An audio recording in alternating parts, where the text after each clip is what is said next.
La diabetes es un problema de salud, y un problema de salud severo, por cuanto significa para todos los sistemas de salud occidentales un costo impresionante.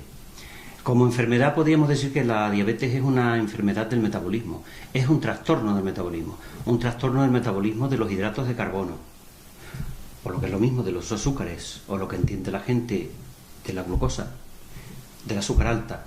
¿Por qué? En realidad, todo lo que comemos, que es imprescindible para mantener nuestro medio interno, está compuesto de tres principios inmediatos: proteínas, grasas y hidratos de carbono. Después de la digestión, cada uno se fracciona y se divide en lo que son sus unidades elementales. En el caso de los hidratos de carbono, en glucosa. La glucosa se absorbe en el tubo digestivo, va a la sangre, circula por todo nuestro organismo y las células pueden cogerla, aprovecharla, metabolizarla. ¿Qué sucede en la diabetes? Este paso de entrada de la glucosa dentro de la célula no sucede adecuadamente. Ese es el trastorno del metabolismo de la glucosa que nos lleva a la diabetes. El que la glucosa no pueda entrar dentro de la célula implica dos cosas. Por un lado, que se va acumulando en la sangre, se va acumulando, y es lo que hace que el paciente diabético tenga el azúcar alta en sangre. Pero al mismo tiempo, el que no pueda entrar dentro de la célula significa que la célula paradójicamente pasa hambre y tiene que derivar sus vías metabólicas a aprovechar la energía de las grasas, incluso de las proteínas. Es un trastorno importante, un trastorno severo, que a nivel popular se conoce porque la diabetes es azúcar alta en sangre. A esta situación de diabetes se puede llegar por múltiples causas, por múltiples motivos. Son muchos los mecanismos fisiopatológicos y muchas las situaciones que nos llevan a que una persona se haga diabética. Pero en términos de clasificar a la diabetes, lo más práctico es hacerlo en dos grandes grupos: diabetes tipo 1 y diabetes tipo 2. Diabetes tipo 1 es aquella que, en primer lugar, tiene unas características desde el punto de vista epidemiológico. Suele comenzar en niños, en gente joven, mientras que la diabetes tipo 2 suele comenzar, expresarse, manifestarse en diabéticos de edad más avanzada. Pero la característica desde el punto de vista diferencial en cuanto a lo que ha sucedido en nuestro organismo es que el diabético tipo 1 se ha dañado las células beta del páncreas. En el páncreas hay lo que llamamos los islotes, que son unos acúmulos de células que tienen un montón de células con capacidad de producir hormonas, glucagón, insulina y otras más. Pero la insulina es la llave para que el azúcar, para que la glucosa entre en la célula. Cuando las células beta se dañan, no entra glucosa dentro de la célula. Esa es la diabetes tipo 1. Existen otra gran cantidad de situaciones en las cuales se termina en lo mismo, en que la glucosa no puede entrar dentro de la célula, pero no por falta de insulina, sino porque esta insulina no hace efecto, porque hay una resistencia insulínica aumentada, porque aunque hay insulina es ineficaz, no tiene la relación adecuada con el receptor a nivel de la célula y por lo tanto no tiene acción insulínica. La diabetes tipo 1 es una enfermedad autoinmune, a diferencia de la diabetes tipo 2. En la diabetes tipo 1 hay una predisposición por parte del individuo que, al verse sometido a una serie de estímulos externos, como puedan ser algunas infecciones víricas, por ejemplo, está demostrado que el virus Coxsackie-B, que el virus de la parotiditis, que el virus de la hepatitis, que algunos virus desencadenan una reacción autoinmune y el organismo del afectado fabrica anticuerpos en contra de las células beta. Al dañar las células beta, que son la fábrica de la insulina, son incapaces de sintetizar esta insulina y el paciente se queda sin producción propia. Es la razón por la que en el tratamiento hay que hacer una sustitución externa inexorablemente, de manera obligada. Es una mala noticia la que en esas circunstancias muchas veces hay que darle, no solamente al diabético, sino muchísimas veces cuando se trata de un niño, a los padres. Tenemos que ponerle insulinoterapia, tenemos que tratarle con insulina desde fuera. La diabetes tipo 2, por el contrario, no es autoinmune. La diabetes tipo 2 puede llegar por múltiples caminos. En este momento, la diabetes tipo 2 es la gran mayoría de los diabéticos. Aproximadamente el 88 o el 90% de la diabetes que contabilizamos hoy día es diabetes tipo 2. Comienza por unos mecanismos de resistencia a la insulina. El páncreas tiene que fabricar más insulina para poder vencer esa resistencia. Con lo que transcurrido 2 años, 4 años, 6 años, acaba agotándose. Inicialmente, podemos estimular la función de esa célula beta mediante medicación oral, y es por lo que utilizamos durante muchos años y desde el inicio antidiabéticos orales. Lo que llamamos antidiabéticos orales, que son múltiples pastillas de distintos mecanismos de acción, pero encaminadas simplemente a estrujar la acción que queda de esas células beta.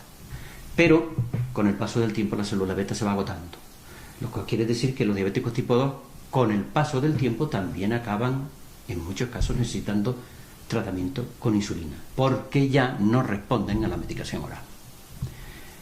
Esta diabetes tipo 2 se puede manifestar siguiendo distintos caminos. Hay diabéticos que son debido a determinadas alteraciones endocrinas, por estar alteradas algunas hormonas, por estar utilizando desde el exterior determinados tratamientos. Las personas a tratamientos con corticoterapia, con corticoides, tienen mucha mayor predisposición a desarrollar una diabetes tipo 2. Podemos encontrarnos con múltiples causas, pero algo que desencadena, que contribuye enormemente a que se manifiesta, a que se exprese la diabetes tipo 2 es la obesidad.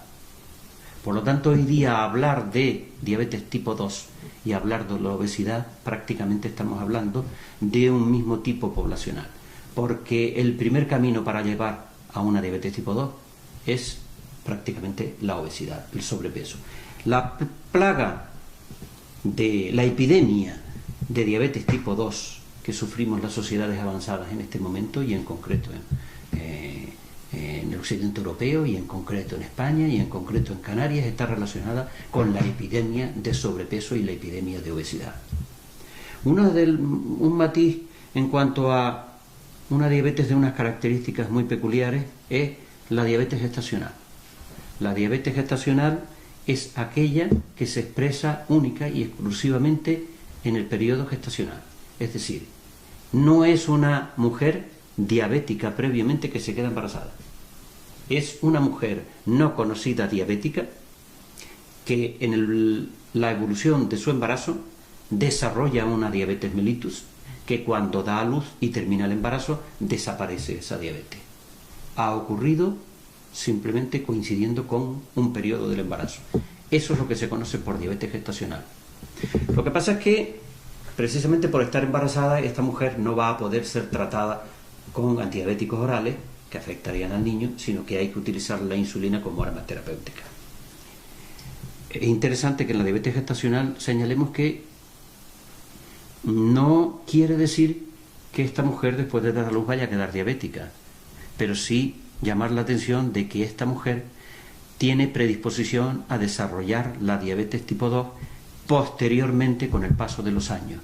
Luego siempre será aconsejable recomendar: evite usted el sobrepeso, mantenga una alimentación sana y correcta, porque usted es una prediabética. Si nos preocupa que la diabetes como enfermedad exista, que la sufra un individuo, que la sufra un grupo de pacientes, no es porque verdaderamente tener 200 o 300 de glucemia, 200 o 300 miligramos por decilitro de glucosa en sangre, vaya a significar un mayor o menor riesgo, mientras las cifras no se salgan de nuestro control. Si nos preocupamos es porque el azúcar es necesaria para vivir como nutriente. Las células utilizan la glucosa para sacar energía.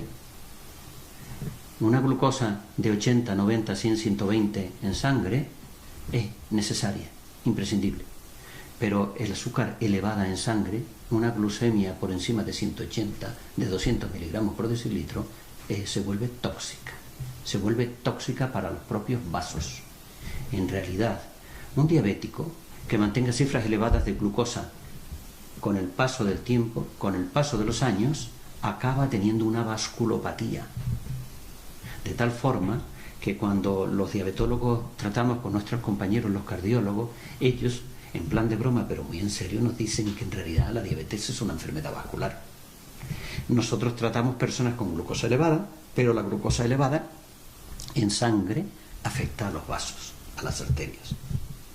Afecta a los vasos grandes, los vasos que van al cerebro, al corazón, la coronaria y a todo el resto del sistema circulatorio periférico. Es la macroangiopatía diabética.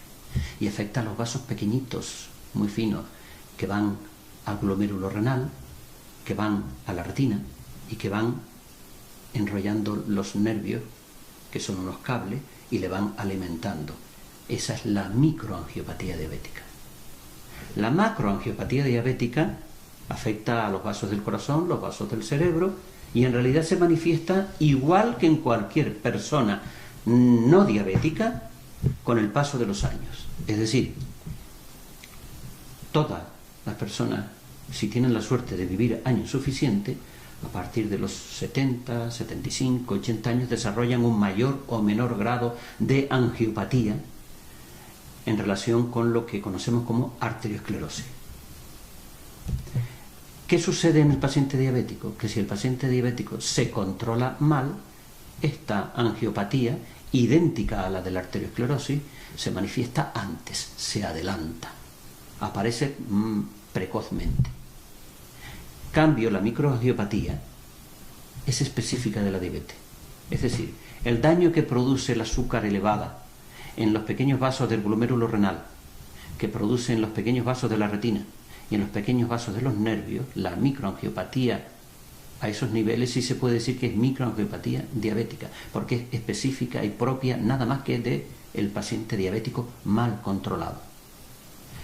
Esto tiene una repercusión importantísima porque el diabético, insisto, mal controlado, con el paso de los años, algunas veces a los 15 años de evolución, 20 años de evolución, 25 años de evolución, comienza a manifestar alteraciones del fondo de ojo, de la retina, que a lo mejor inicialmente no son sino pequeños microaneurismas, pequeños microexudados, pero después son pequeñas microhemorragias que después ya pasan a ser francas hemorragias y que con el paso del tiempo incluso hemorragias vítreas y manifestaciones mucho más severas. El riñón empieza a deteriorarse y acaba en una insuficiencia renal crónica, que muchísimas veces, por desgracia, acaba en diálisis y otras veces incluso en trasplante renal. Y a nivel de los nervios, también al dañarse esos pequeños vasos que rodean al cable del nervio, se va alterando la alimentación y el trofismo normal del nervio y el nervio empieza a dejar de ser su función normal. La manifestación clínica es tremendamente variada, porque si el nervio es un nervio motor, se altera la función motora. Si es un nervio sensitivo, se altera la función sensitiva. Hasta hace poco teníamos incluso muy pocas armas terapéuticas. En los últimos años esta situación ha mejorado. ¿Qué podemos decir entonces? Que desde el punto de vista de las complicaciones crónicas no hay ninguna zona de nuestro organismo que no se vea afectada por los niveles mantenidos de glucosa alta, es decir, por una diabetes mal controlada. Porque las arterias van a todo nuestro organismo. No solamente aquí hemos dicho las coronarias del corazón, las arterias del cerebro, las pequeñas arterias de la retina, las arterias del glomérulo renal, las de los nervios, pero es que llegan las arterias a todo nuestro organismo. Luego todo nuestro organismo se va a ver deteriorado y dañado por culpa de una diabetes mellitus mal controlada.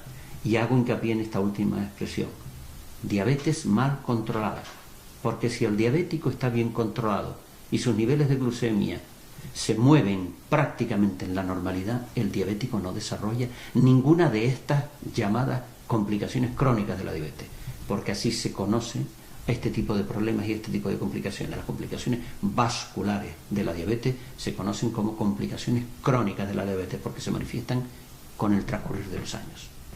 Se ha intentado en los últimos tiempos explicar una gran cantidad de asociaciones desde el punto de vista epidemiológico, es decir, es un hecho. Se constata que en pacientes con apnea de sueño es mucho más frecuente la diabetes y que en pacientes diabéticos es mucho más frecuente la apnea de sueño. Se están haciendo estudios para ver si efectivamente existe alguna relación causa-efecto. Yo más bien pienso que es una asociación por otra parte lógica.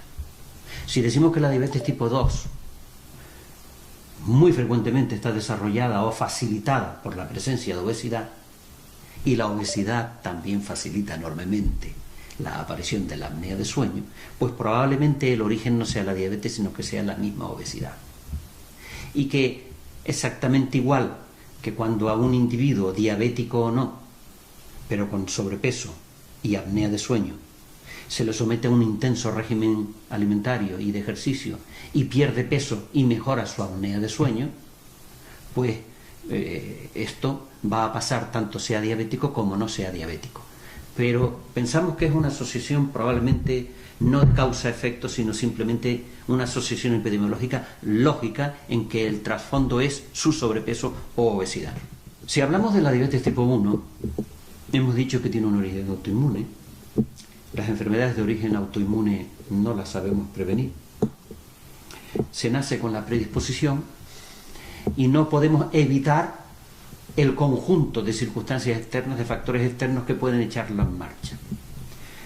Pero por otra parte hemos dicho de que la diabetes tipo 1 solamente es el 10% de todos los diabéticos, que la gran mayoría de los diabéticos, el 90%, les afecta una diabetes tipo 2. Y que la diabetes tipo 2 se facilita su expresión, su desarrollo, su complicación por la presencia de la obesidad. Yo le podría hacer una llamada de atención aquí diciendo que la mejor forma de prevenir la diabetes tipo 2 es evitar la obesidad.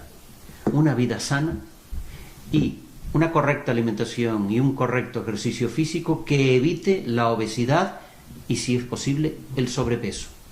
Disminuyendo la obesidad, las tasas de obesidad, disminuyendo y evitando el sobrepeso, se evitaría una gran cantidad de diabetes, independientemente de que la persona tuviera la predisposición a desarrollarla.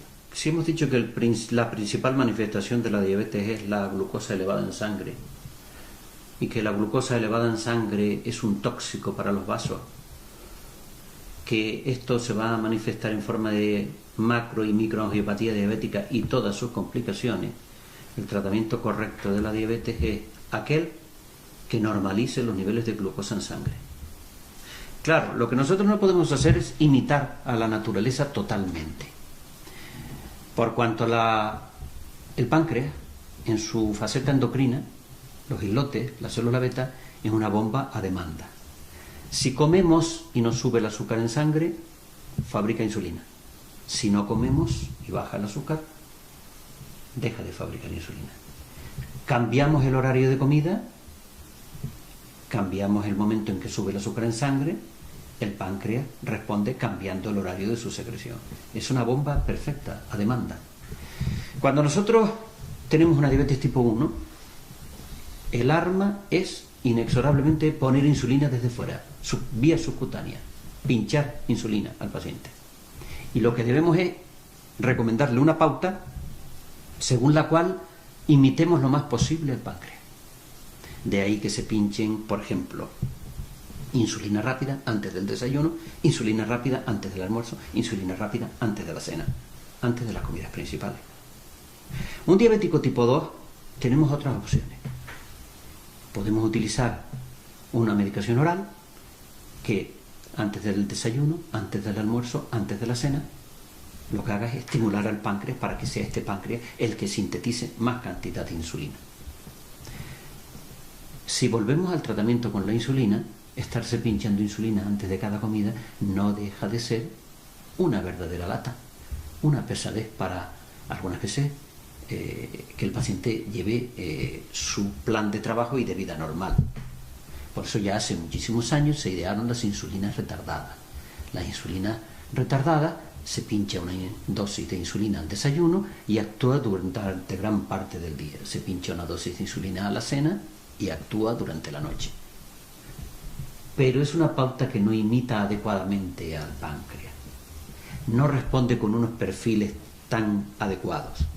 Hoy día tenemos la posibilidad en la insulinoterapia de recurrir a pautas complejas, un poco latosas para el paciente, pero que imitan muy bien al páncreas, que es suministrar una dosis de insulina que llamamos basal, que se va que va liberándose muy lentamente, como hace el páncreas, una cantidad mínima a lo largo de todo el día y de toda la noche.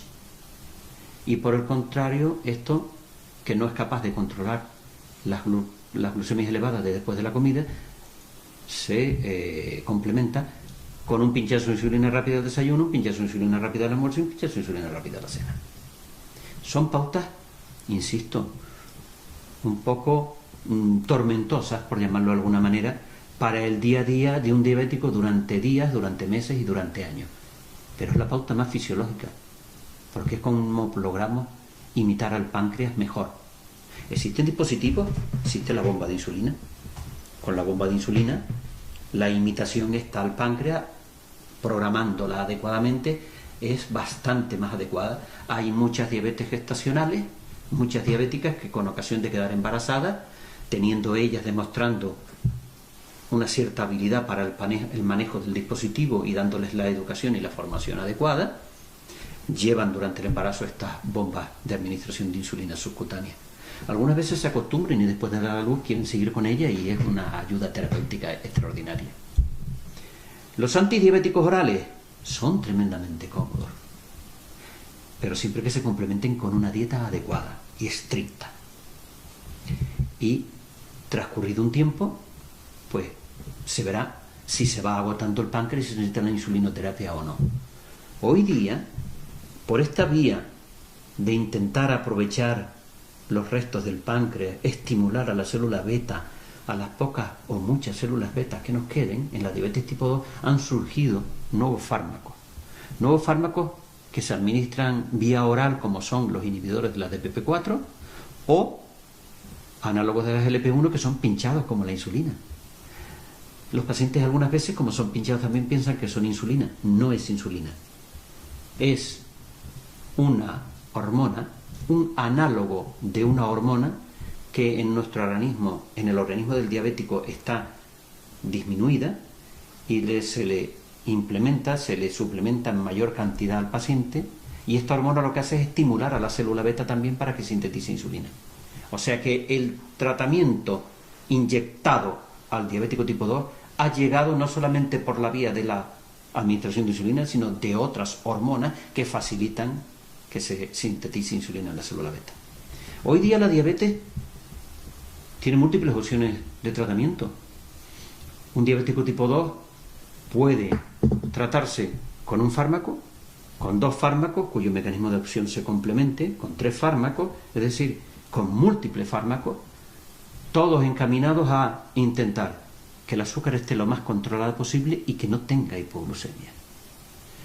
Pero para esto se necesita que el paciente lleve una vida ordenada, que no solamente cumpla nuestro tratamiento, sino que evite el sobrepeso, que haga un ejercicio adecuado y una dieta estricta. Y ahí es una de las lagunas en nuestros pacientes.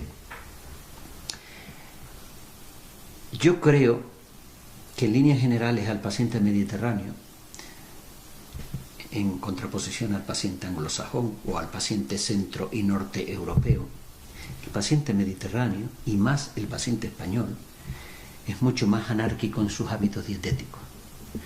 Tenemos una cultura alrededor de la mesa, una cultura alrededor de la comida, nos encanta comer. De alguna manera exigimos, pedimos una libertad de horario con respecto a la comida.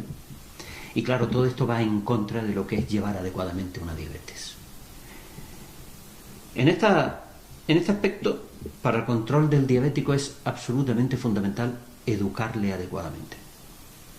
Hasta hace aproximadamente 30 años a un paciente diabético se le ponía una pauta de tratamiento, bien fuese medicación oral, bien fuese medicación administrada, inyectada subcutáneamente, y se le decía: vuelva usted dentro de 3 meses, dentro de 4 meses a revisión y esto es lo que tiene que hacer. De 30 años para acá se empezó a dar importancia al autocontrol, un nuevo concepto en diabetes en esa época.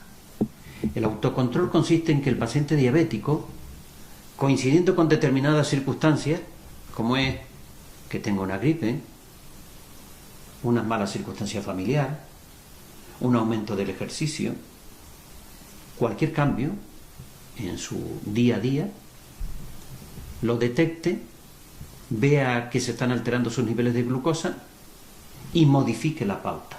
Autocontrol. De tal forma que cuando venga al cabo de 4 meses a la revisión, nos diga: ha sucedido esto, yo modifiqué, subí, bajé, tal, se normalizó y bien, perfecto. Pero para que el paciente ejerza correctamente el autocontrol tiene que estar bien educado. Quiere decir que de 30 años para acá hemos tenido que desarrollar en todas nuestras unidades de diabetología una unidad de educación diabetológica. Afortunadamente, la colaboración del cuerpo de enfermería ha sido vital para esto, porque no todos los médicos estamos capacitados para la cuestión educativa. Un buen profesional en medicina no necesariamente es un buen docente. Se necesita mucha paciencia, mucho tiempo y tener unas ciertas habilidades docentes para explicar a un paciente diabético qué es la diabetes, cuáles son los riesgos de la diabetes, qué debe comer, qué ejercicio debe de hacer y qué signos debe de vigilar como de alarma, en el sentido de que se me está subiendo el azúcar o se me está bajando el azúcar, para introducir los factores de corrección inmediatamente en el tratamiento. El autocontrol diabetológico y la educación diabetológica han ayudado enormemente a mejorar la calidad del control de nuestros diabéticos. Si tuviéramos que sintetizar en un mensaje a la población general y al diabético la importancia que esta enfermedad tiene como un problema de salud, sería el decir a todo el mundo: usted puede ser diabético y no saberlo. Esté atento, reconozca los síntomas. El estar orinando mucho, el estar bebiendo mucha agua, levantarse por la noche a orinar, tener que beber mucha cantidad de agua, perder peso sin causa justificada, notarse medio decaído, son síntomas de una diabetes mal controlada o, lo que es más importante, de una diabetes ignorada.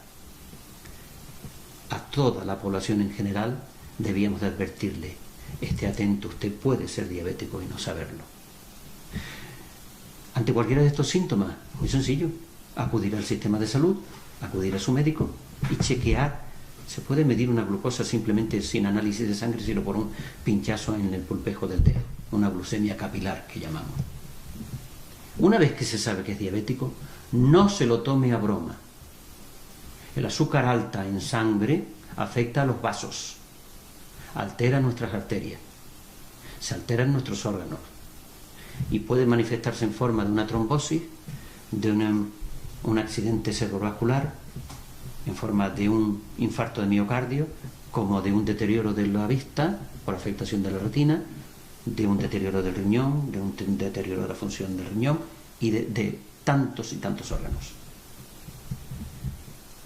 Para el control del azúcar es imprescindible un tratamiento medicamentoso, que puede ser insulina o que puede ser antibióticos orales, pero es imprescindible una buena pauta dietética, un ejercicio y evitar el sobrepeso. Para la población en general, ¿cómo prevenir el desarrollo de una diabetes tipo 2? El que yo me pueda hacer diabético evitando el sobrepeso, intentando mantenerme en el peso que me corresponda. La obesidad favorece la aparición de la diabetes tipo 2. Y el diabético que ya lo es, si tiene obesidad y como ya soy diabético, ¿qué importa? No, se complica enormemente el tratamiento.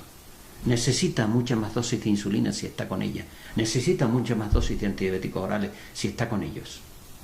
Favorece mucho más que aparezcan estas complicaciones de tipo crónico. Una diabetes bien controlada puede evolucionar a lo largo de 20, 30, 40 años prácticamente sin complicaciones crónicas. Una diabetes mal controlada, ya desde los 15, 20 años de evolución empieza a dar pequeñas alteraciones tanto a nivel del fondo de ojo como a nivel del riñón.